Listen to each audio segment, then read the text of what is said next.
Assalamualaikum warahmatullahi wabarakatuh. Selamat sejahtera. Selamat datang ke kelas toksikologi persekitaran. Okey, jadi hari ini kita akan teruskan kita punya pembelajaran dalam topik yang ketiga iaitu protein dan metabolisme protein. Okey, seperti yang kita ketahui, ada banyak sumber protein dalam diet permakanan kita seharian. Dan kebiasaannya kita tak tinggalkan diet protein kita. Kita ada sumber diet protein dari telur. Kita ada daripada daging, ayam, susu, daripada sumber-sumber kacang dan sebagainya.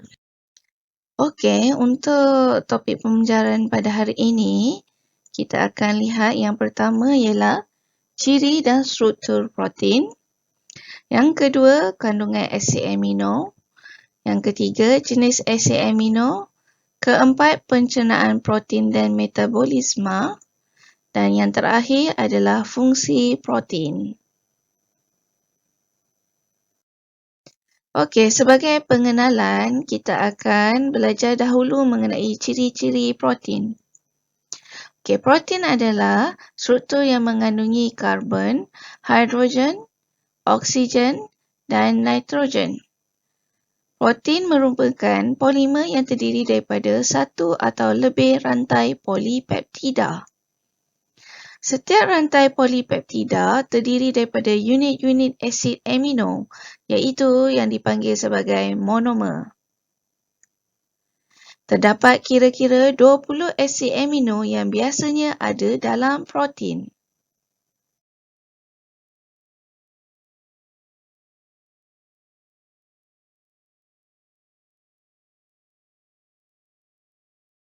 Gambar racah ini menunjukkan rantaian yang membentuk protein.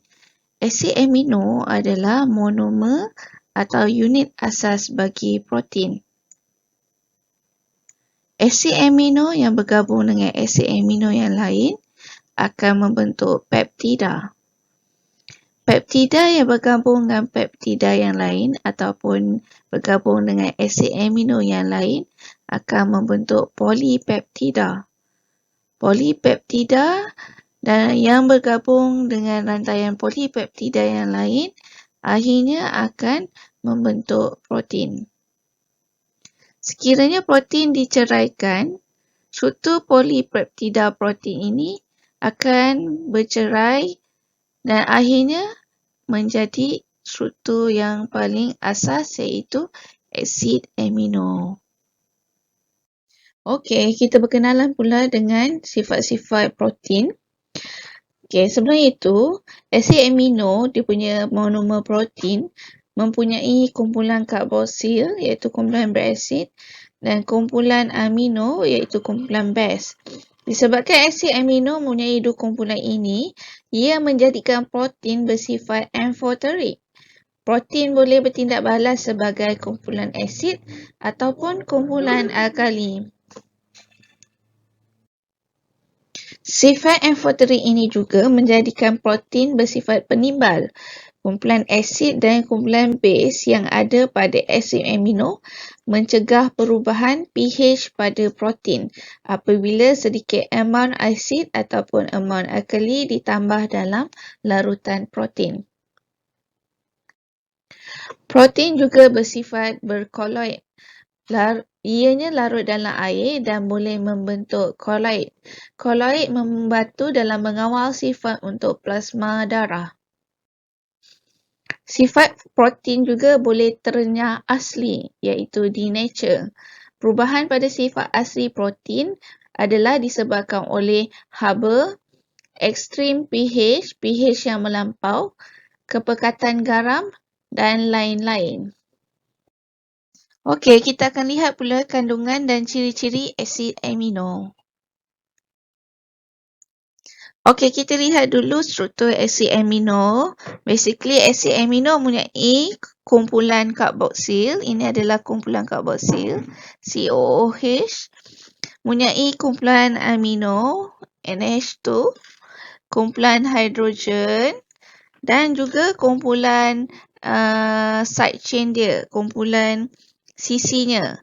Okey, setiap asid amino mempunyai struktur asas yang sama. Struktur asas dia adalah kumpulan hidrogen, kumpulan amino, kumpulan karboksil. Dan yang membezakan dia adalah kumpulan CC-nya, kumpulan side chain. Kumpulan CC ini boleh terdiri daripada kumpulan asid, kumpulan base, kumpulan amida, kumpulan alkohol dan kumpulan yang lain-lain.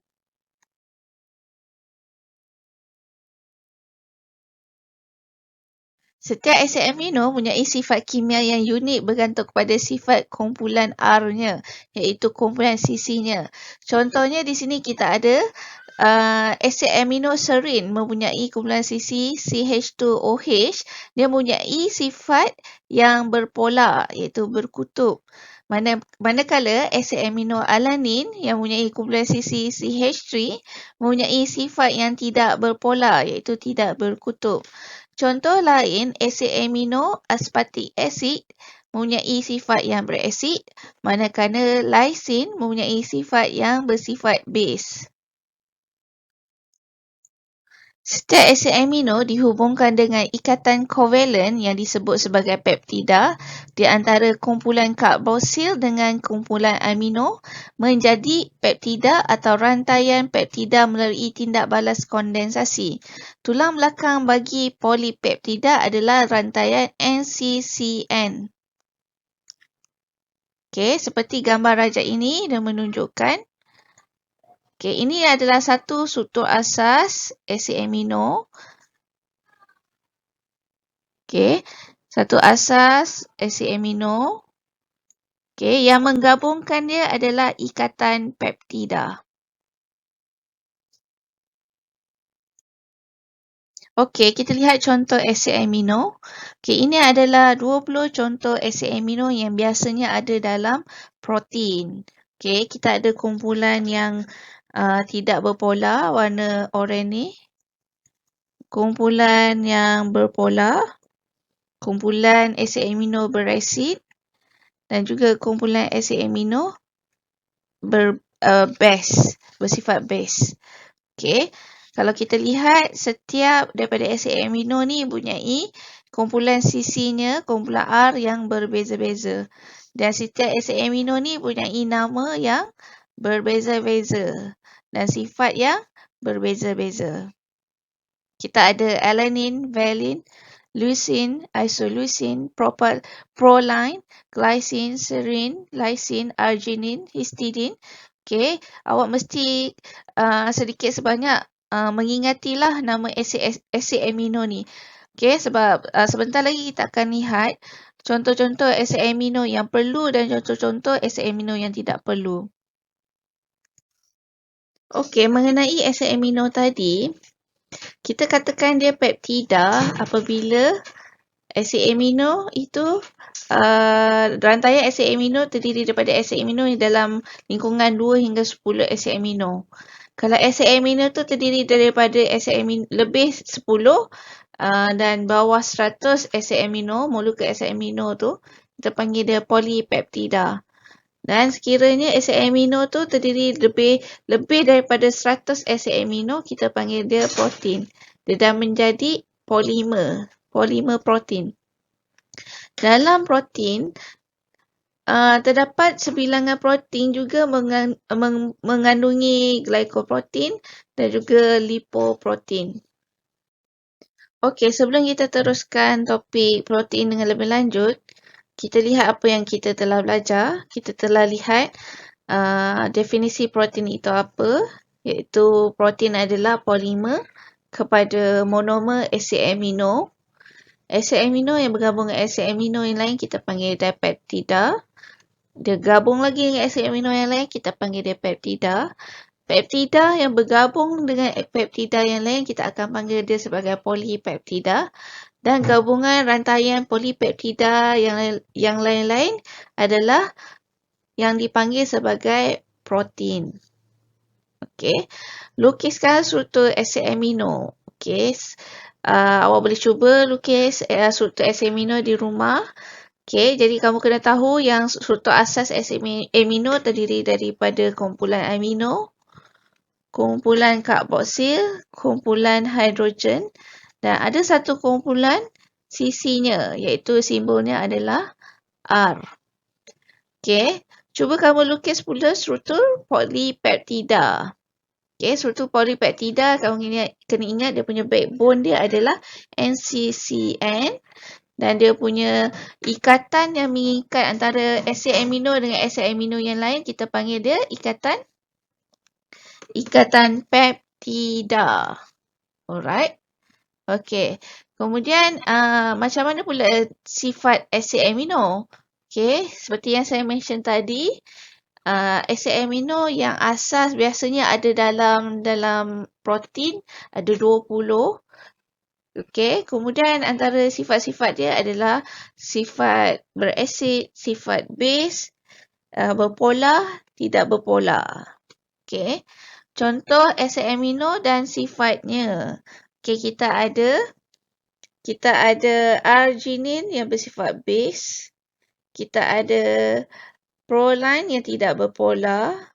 Kita ada serine, asid amino yang berpolar. Dan kita ada aspartic acid iaitu asid amino yang bersifat asid. Kamu boleh review balik video saya selepas ini.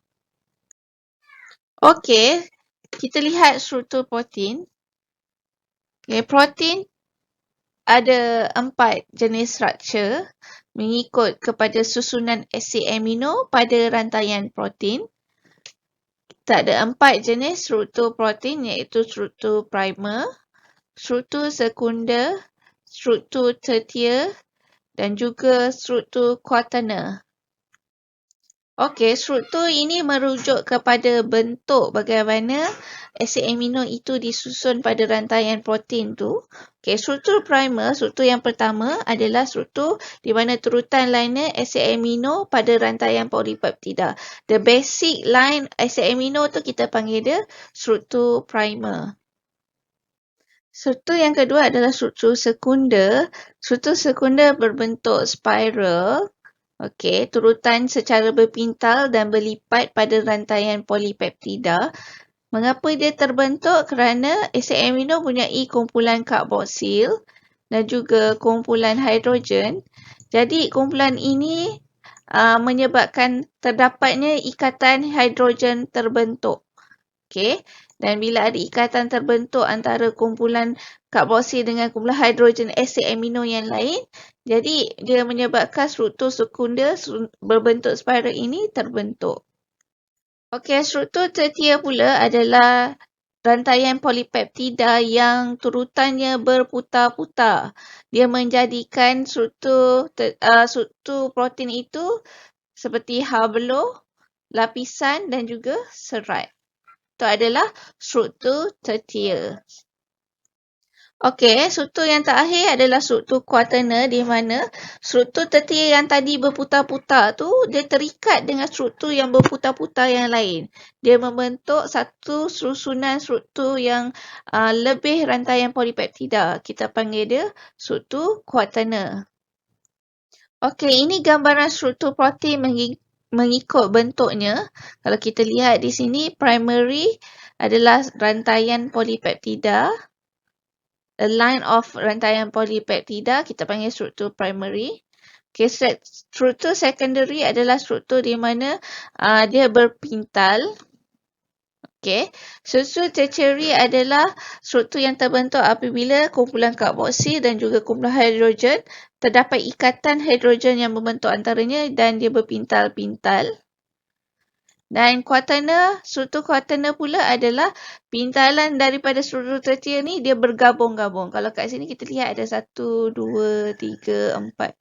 Okey, ada 4 gabungan antara struktur tertier kita panggil dia struktur quaterner. Okey, kita lihat contoh struktur protein yang ada dalam badan manusia mengikut jenis-jenisnya. Struktur sekunder kita ada keratin, kolagen. Contoh struktur tertier kita ada enzim, antibody dan hormon. Dan contoh struktur quaterner kita ada hemoglobin. Okey, kita akan lihat jenis asid amino berdasarkan keperluannya. Okey, tadi kita tahu yang asid amino terdiri daripada elemen karbon, hidrogen, oksigen dan nitrogen. Dan ada juga asid amino terdiri daripada galian seperti zat besi, cuprum, zinc, sulfur, fosforat dan iodine. Okey, ini menjadikan asid amino terbahagi kepada dua jenis mengikut keperluan.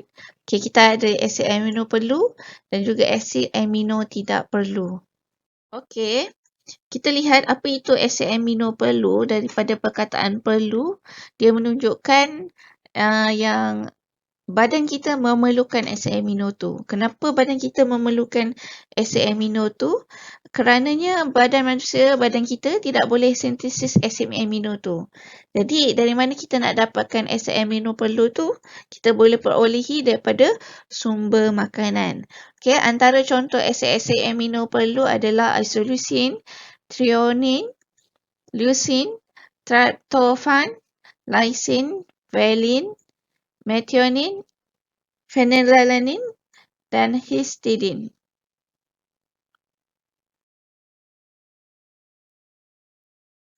Okey, asid amino tak perlu pula merujuk kepada asid amino yang tidak diperlukan oleh badan.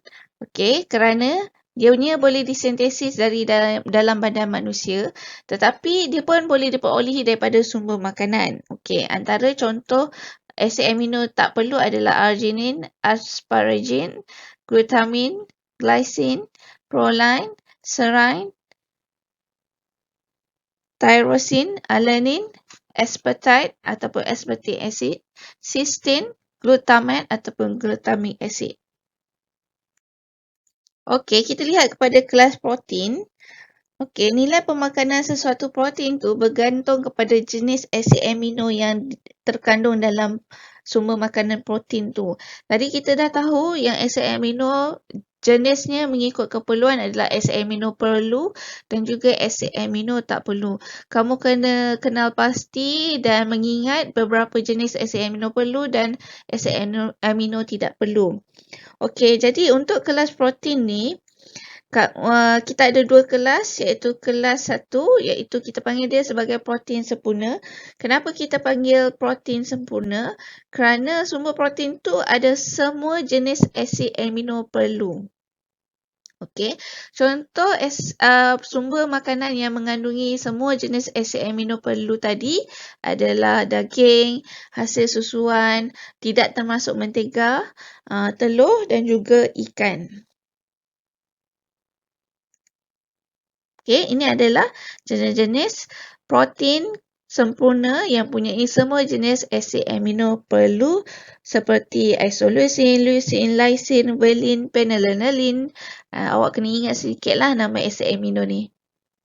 Okey, untuk kelas kedua pula, kita panggil dia sebagai protein tak sempurna. Kenapa kita panggil dia tak sempurna? Kerana jenis sumber makanan ini, dia ada asid amino perlu dalamnya, tapi tak semua ada dalam tu. Dalam kadar yang sepatutnya. Contohnya, kita ada bijirin, kekacang dan kacang hijau. Jadi sekiranya anda seorang vegetarian, pemakan sayur-sayuran dan kekacang, biasanya mereka tidak akan ambil sumber protein daripada hasil daging, ikan. Okey, dia hanya makan sayuran saja. Jadi biasanya vegetarian dia akan mendapatkan sumber protein dari kekacang dan bijirin. Jadi vegetarian ni dia perlu mengubah suai jenis-jenis ataupun menambahkan bijirin dalam pelbagai jenis bijirin dalam dietary intake dia supaya dia ada kesemua asid amino perlu yang diambil bersama. Okey, jadi kalau awak vegetarian ataupun awak plan untuk menjadi vegetarian, pastikan pemakanan awak tu, jenis-jenis makanan bijirin yang awak ambil tu, pastikan dia mengandungi semua jenis asid amino perlu. Okey, kita lihat apa yang telah kita pelajari. Okey, tadi kita dah lihat mengenai struktur protein, iaitu bentuk protein itu sendiri. Kita ada struktur primer, kita ada struktur sekunder. struktur tertier dan juga struktur quaterner. Kamu kena kenal pastilah apa contoh-contoh protein mengikut bentuknya. Struktur sekunder kita ada collagen, struktur tertier kita ada enzim, struktur quaterner kita ada hemoglobin. Awak kena tahulah macam mana struktur-struktur ini terbentuk. Alright, kemudian kita ada pengkelasan asid amino. Okay, asid amino ni dikelaskan jenis-jenisnya adalah mengikut keperluan. Kita ada asid amino perlu dan juga kita ada asid amino tidak perlu. Kenapa kita panggil dia perlu? Sebabnya asid amino jenis perlu adalah asid amino yang tidak boleh disintesis oleh badan kita sendiri. Jadi badan kita memerlukan ada intake daripada sumber makanan. Okay. Yang tak perlu pula ni adalah asid amino yang boleh disintesis oleh badan kita sendiri. Okay. Kemudian pengkelasan protein tadi adalah berdasarkan kandungan asid amino perlu dalam sumber makanan protein tu. Jadi kita ada dua jenis kelas protein, iaitu protein sempurna kelas 1 dan protein tak sempurna kelas 2. Kenapa kita panggil dia sempurna tadi? Sebab protein, jenis sumber protein yang sempurna itu bermaksud dia mengandungi semua jenis asid amino perlu. Contohnya daging, ikan, susu. Okay, kalau asid amino kelas protein tidak sempurna ni contohnya biji rain dan kekacang. Okey, kita lihat pula kepada pencernaan dan penyerapan protein. Okay, basically untuk pencernaan protein, beberapa tempat ataupun organ yang terlibat dalam pencernaan protein iaitu di perut. Okay, pankreas terlibat untuk merembeskan enzimnya dan usus kecil. But basically ini adalah saluran pencernaan untuk semua jenis makanan. Okey, telah kita sedia maklum tadi, protein adalah polimer, rantaian polimer polipeptida yang terdiri daripada unsur monomer asid amino. Okey, jadi bila kita makan sumber makanan berprotein, okey, kita menghancurkan secara fizikal dari mulut. Kemudian kita telan melalui makanan masuk melalui esophagus dan dia pergi kepada perut. Jadi pencernaan protein bermula di perut. Okay, di perut, perut akan merembeskan enzim pepsin dan ada kandungan asid hidroklorik. Okay, enzim pepsin akan memecahkan protein makanan kepada rantaian yang lebih pendek. Okay, tadi kita dah tahu protein adalah rantaian polipeptida. Yang lagi pendek sama ada dia menjadi peptida dan dia boleh juga menjadi asid amino. Asid hidroklorik di perut ini dia tidak bertindak sebagai enzim tetapi dia menyediakan keadaan yang sesuai untuk enzim pepsin bertindak balas. Kalau pepsin ini tidak dalam keadaan pH yang berasid, pepsin tidak boleh bertindak balas untuk mencernakan protein. Kemudian, selepas pencernaan telah berlaku di perut, makanan ini akan pindah ke duodenum dan bertembung dengan jus pankreas yang ada enzim trypsin dan chymotrypsin. Okay, duodenum ni adalah pangkal sebelum masuk ke usus kecil.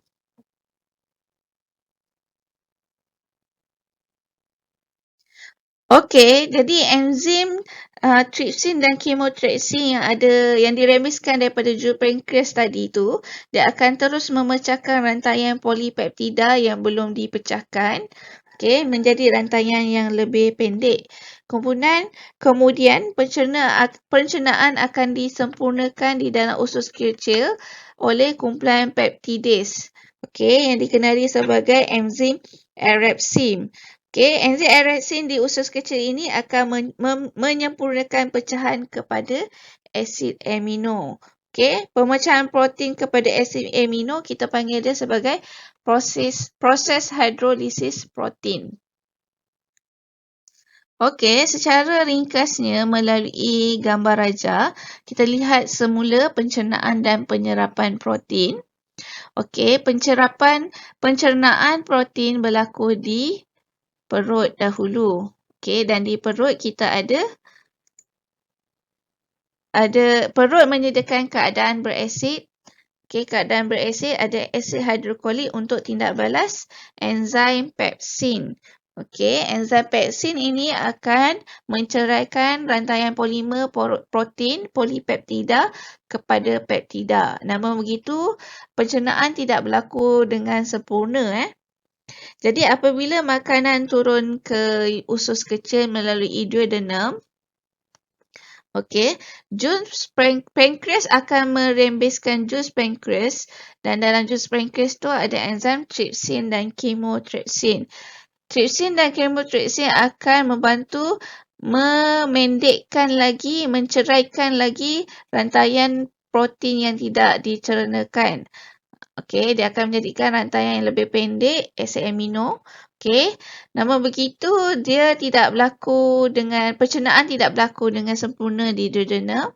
Okey, dan pencernaan sempurna akan berlaku di usus kecil, small intestine. Di small intestine ini, enzim erepsin akan dirembeskan.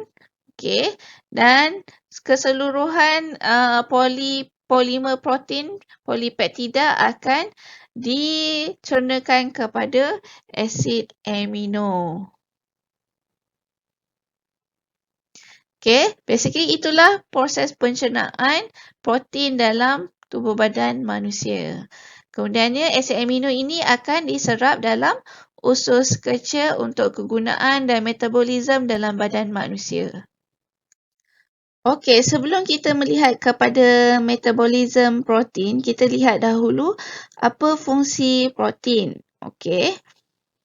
Okey, fungsi yang pertama adalah untuk percambahan dan baki sel dan tisu yang rosak. Okey, basically dia punya proses percambahan dan sel tisu yang rosak tu, dia memerlukan protein. Kalau tak ada, jadi akan mengganggu pemulihan sel-sel tisu ataupun development tisu baru dalam badan kita. Okey, kemudian fungsi protein juga sebagai sintesis enzim, plasma protein, antibody iaitu immunoglobulin dan juga hormon. Semua perkara ini, okey, molekul enzim, plasma protein ini terdiri daripada komponen protein. Okey, selain daripada itu, protein juga berfungsi sebagai sumber tenaga. Dia berfungsi sebagai tenaga sekunder apabila karbohidrat dalam diet dan simpanan lemak kita telah habis. Okey, jadi kalau lemak dalam badan pun dah habis, jadi kalau ada sumber protein yang masuk, protein itu akan ditukarkan kepada sumber tenaga untuk badan kita. Okey, saya akan menerangkan dengan lebih lanjut mengenai fungsi protein mengikut jenis protein. Okey, kita ada 5 fungsi protein mengikut jenis protein iaitu messenger, enzymatic protein, structural protein, defensive protein and transport and storage. Okey. Contoh protein pemberi maklumat ataupun protein messenger ialah hormon. Okey, hormon ni dia akan bertindak balas sebagai chemical messenger yang menghantar signal kepada sel untuk bertindak balas. Contohnya kat sini kita ada hormon insulin and hormon adrenaline. Hormon insulin ini adalah hormon yang akan mengawal paras glukosa dalam darah. Okey, jadi sekiranya paras glukosa dalam darah tinggi, insulin akan memberi signal supaya glukosa itu ditukarkan kepada tenaga dan menstabilkan tahap glukosa dalam darah. Kemudian contoh lain kita ada kat sini adalah adrenaline. Okey, adrenaline adalah hormon yang dirembeskan oleh kelenjar adrenal. Macam tadi insulin dirembeskan oleh pankreas. Okey, untuk adrenaline, bila kita contohnya dalam keadaan stres, okey, adrenaline akan dirembeskan dan adrenaline ni dia memberi signal supaya badan kita meningkatkan heart rate, increase the blood pressure, expanding the air passage of the lung, kemudian enlarging the pupil in the eye, redistributing blood to the muscle and altering the body metabolism. Kenapa adrenaline ni? Adrenaline ni hantar signal ni supaya dalam keadaan stres, contohnya dalam keadaan kita ketakutan ataupun kita dikejar anjing. Dalam keadaan yang begitu, bila adrenaline hantar signal, jadi tiba-tiba tu kita boleh lari selaju-lajunya. Bila kita kena kejar anjing tu kan, tiba-tiba kita jadi macam laju pula kita berlari kan. Tiba-tiba kita boleh pandai pula lompat pagar. Disebabkan oleh adrenaline ni memberi signal kepada badan supaya kita punya blood circulation tu lebih bagus, lebih banyak glukos yang ditukarkan kepada tenaga. That's why adrenaline menyebabkan badan kita jadi lebih lebih banyak tenaga. That's why tiba-tiba kita jadi macam superhero because of the adrenaline. Kemudian untuk enzymatic protein pula, contoh fungsi protein dalam enzymatic ni adalah digestive enzyme. Digestive enzyme ni maksudnya enzim untuk pencernaan. Enzim ni secara generalnya dia terlibat untuk mempercepatkan kadar tindak balas dalam tubuh badan. Digestive enzyme macam yang kita belajar untuk protein kali ini adalah contohnya enzim pepsin yang akan memecahkan protein kepada asid amino. Kemudian yang ketiga, structural protein. Structural protein contohnya structural collagen, keratin, elastik. Structural protein adalah protein yang paling banyak dalam badan manusia dan komponen yang paling asas sekali. Jadi contohnya collagen yang membentuk sambungan otot dan tulang. Keratin adalah struktur utama bagi rambut dan juga kuku. Untuk defensive protein, contohnya adalah antibody. Antibody ni dia terlibat dalam sistem imunisasi badan kita. Antibody akan melawan bakteria yang alien yang masuk ke dalam badan kita, dan defensive protein ni akan menghapuskan bakteria tu. Kemudian selain daripada itu, protein juga terlibat dalam proses transport and storage. Protein ini adalah viral material to the cell. Contohnya hemoglobin. Dalam hemoglobin ada protein, dan hemoglobin ni fungsinya untuk membawa oksigen ke seluruh badan. Dan contoh lain adalah calbindin. Calbindin protein, dia membantu dalam menyerap dan simpan kalsium yang diterima dalam usus kecil manusia. Okey, sebentar tadi kita dah pelajari mengenai pencernaan protein yang dipecahkan kepada unit asas monomer protein, iaitu asid amino. Selepas protein dihidrolisiskan kepada asid amino akan menyerap masuk ke sel epitelium usus kecil dan masuk ke salur darah. Asid amino ini kita panggil dia sebagai dietary acid amino, yang bermaksud asid amino yang berasal daripada sumber makanan. Kemudian ianya akan dibawa ke hati. Di hati, kumpulan amino NH3 dari asid amino akan dipindahkan ke kompaun bahan kimia yang lain untuk membentuk protein baru di hati. Proses perpindahan kumpulan amino ini dinamakan sebagai proses transamination. Berkenaan dengan pembentukan protein baru di hati, dietary acid amino yang di hati yang berubah tadi akan bergabung dengan body acid amino, iaitu acid amino yang disintesis dari dalam badan manusia sendiri untuk menghasilkan sintesis protein baru. Kebanyakan protein yang dihasilkan di hati ialah plasma protein, iaitu plasma darah, contohnya albumin, fibrinogen dan juga globulin. Asid amino yang berlebihan di hati akan dibawa ke tisu-tisu yang lain untuk digunakan dalam sintesis protein baru mengikut keperluan dan fungsi tisu tersebut. Okey, saya dah tandakan di sini di hati dan di mana-mana sel tisu yang lain yang memerlukan asid amino, dia akan ada proses sintesis protein yang baru. Okey, untuk pengetahuan anda, protein dalam badan kita sentiasa akan diperbaharui. Jadi, protein yang lama akan terhurai kepada asid amino bebas. Asid amino bebas ini akan bergabung dengan dietary asid amino baru untuk membentuk protein yang baru. Okey, pembentukan protein dalam badan manusia ataupun kita panggil sebagai sintesis protein, ini akan melalui dua proses utama iaitu transkripsi dan translasi. Dua proses ini anda akan belajar dalam topik yang seterusnya iaitu protein bahagian 2. Okey, pada keadaan yang tertentu, badan kita dalam keadaan yang ekstrim ataupun kita katakan sumber utama tenaga dalam badan kita rendah. Kita tak ada tenaga dalam badan. Jadi protein dalam badan manusia, contohnya di muscle atau di otot, akan ditukarkan kepada sumber tenaga.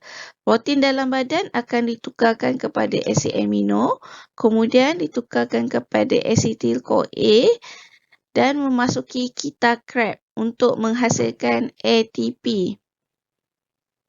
Proses ini berlaku tanpa melalui proses glikolisis. Maksudnya, untuk protein menjadi ATP, ianya tidak akan ditukarkan kepada glukosa seperti sumber tenaga utama karbohidrat yang perlu ditukarkan kepada glukosa dan G6P. Okay, dia perlu melalui proses glikolisis. Protein tidak akan melalui proses glikolisis. Dia akan ditukar kepada acetyl-CoA dan terus masuk ke kita Krebs. Untuk pengetahuan anda, kita Krebs ni adalah kita utama dalam menghasilkan tenaga ATP. Kita Krebs yang melibatkan glikolisis akan diterangkan dalam metabolisme ATP dari sumber karbohidrat yang kamu akan pelajari nanti.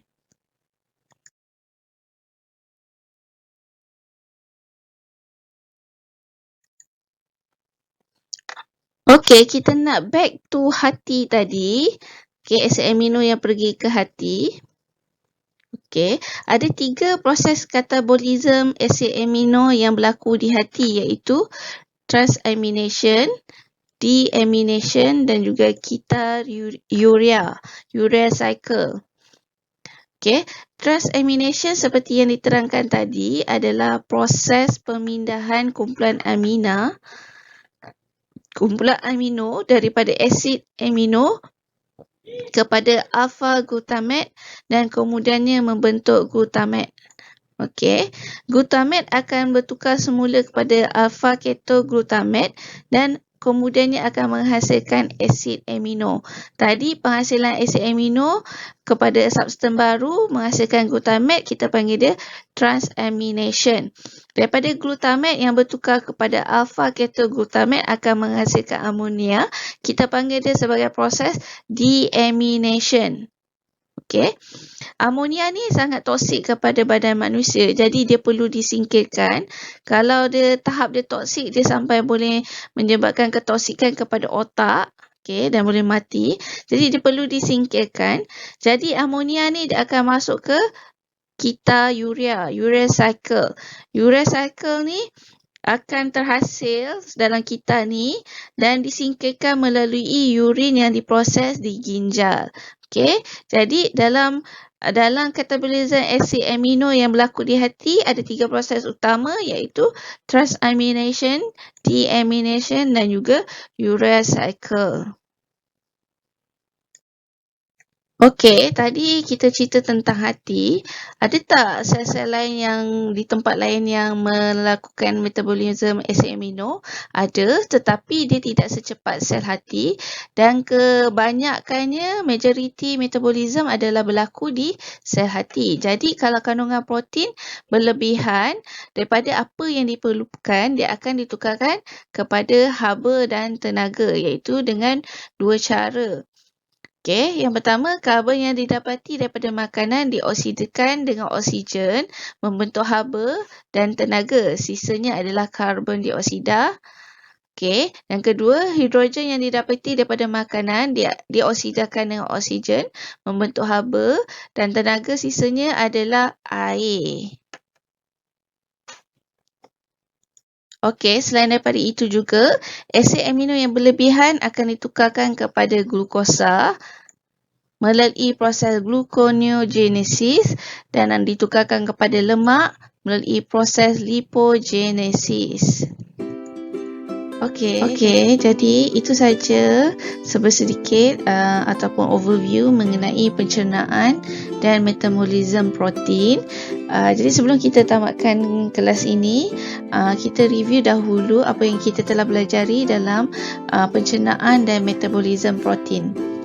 Okey, kita ada organ-organ yang terlibat dalam pencernaan protein, di mana organ yang terlibat dalam pencernaan protein adalah perut, duodenum dan juga usus kecil. Di mana enzim yang terlibat dalam pencernaan protein ini ialah pepsin yang berada di perut dengan keadaan yang beresid akan mencernakan protein. Kemudian di duodenum berlaku pencernaan, enzim yang terlibat adalah tripsin dan chymotrypsin. Kemudian di usus kecil, tempat pencernaan yang terakhir adalah enzim yang terlibat adalah erepsin, dan hasil akhir untuk pencernaan protein adalah asid amino. Kemudian kita lihat kepada fungsi protein. Fungsi protein yang pertama adalah messenger, contohnya hormon. Okey, kita ada fungsi protein yang kedua iaitu enzymatic protein yang mempercepatkan tindak balas kimia dalam tubuh badan kita. Kemudian kita ada defensive protein, contohnya antibody yang dapat membantu tubuh badan kita untuk membunuh bakteria yang harmful dari badan kita. Dan yang keempat adalah transport and storage protein, contohnya hemoglobin yang membawa oksigen ke seluruh badan kita. Okey, dalam metabolisme protein kita ada hati. Okey, di mana asid amino akan dibawa ke hati, di mana di dalam hati ada proses transamination, proses penyingkiran kumpulan amina. Kemudian ada proses deamination, iaitu proses di mana glutamat menjadi amonia. Kemudian kita ada urea cycle, di mana cycle yang terlibat untuk menyingkirkan amonia yang toksik kepada badan. Kemudian dalam metabolisme protein kita ada sintesis protein, di mana asid amino yang masuk dalam badan akan ditukarkan ke protein yang baru untuk fungsi dalam badan. Okey, dan sintesis protein ni kita ada dua proses, transkripsi dan juga translasi. Dan yang terakhir, bukan yang terakhir, yang kedua terakhir, protein juga boleh ditukarkan pada sumber tenaga dalam keadaan ekstrim bila tenaga dalam badan tak ada. Okey, dan penukaran tenaga itu adalah tanpa proses glycolysis dan masuk ke dalam kitakrab untuk menghasilkan ATP. Dan yang terakhir, sekiranya protein berlebihan dalam badan yang diperlukan dalam berlebihan, jadi protein itu akan disingkirkan kepada haba, karbon dioksida dan juga air. Okey, itu saja untuk review kita topik pencernaan dan metabolism protein. Okay, sebelum kita tamat, dengarkan it's gonna get harder before it get easier, but it will get better. You just gotta make it through the hard stuff first. Okay, jadinya mungkin nampak agak sukar pembelajaran kita.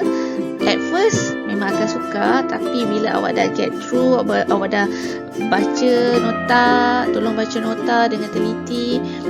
Tolong dengar saya punya video dengan teliti, dan you must get through it first, dan later dia akan lebih baik dan lebih mudah. Okey, itu saja untuk topik protein bahagian 1. Kita akan jumpa lagi di bahagian 2. Jika ada persebaran pertanyaan, anda boleh hubungi saya, dan teruskan membaca, jangan give up. Okey, bye-bye.